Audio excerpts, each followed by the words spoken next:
एक गाना बहुत तेज वायरल भेल बिया। कौन हो गया? जाताड़ा रजवा चढ़ी के जहाजवा फसिया न मोहनी के जाल में। अरे जाताड़ा रजवा चढ़ी के जहाजवा फसिया न मोहिनी के जाल में। जाताड़ा रजवा चढ़ी के जहाजवा फसिया न मोहिनी के जाल में। जाताड़ा रजवा चढ़ी के जहाजवा फसिया न मोहनी के जाल में। एगो चुमाओ दे दगाल में संग दिलवो ले जा रुमाल में।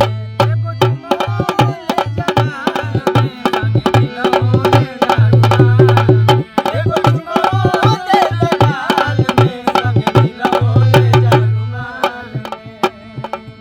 लेकिन भैया तनी रुकिया लोगन। हां भैया लेकिन हम गावत ही एक ठे का गावत हुआ भैया? कि अरे सावधान रहिया जनिए ने वन जइहा। क्या बात है? तनी रुकरी बिया तनी रुकरी।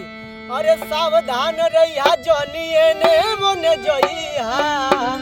अरे फसिया न लइकिन के जाल में। जियो शेर कि जवन चुमवो देई गाल में।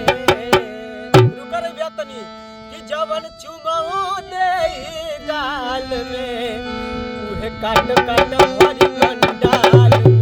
जवन चुमवो देई गाल में उहे काट काट भरी कंडाल में। जवन चुमवो देई गाल में उहे काट काट भरी कंडाल में। अरे सावधान रहिया जनिए ने ओन जइहा फसिया न मोहनी के जाल में। सावधान रहिया जनिए ने ओन जइहा फसिया न मोहिनी के जाल में। आवा के सावधान रहिया जनिए ने वन जइहा फसिया न मोहिनी के जाल में। सावधान रहिया जनिए ने वन जइहा फसिया न मोहनी के जाल में। सावधान हो जा लोगन भैया कि जवन चुमवो देई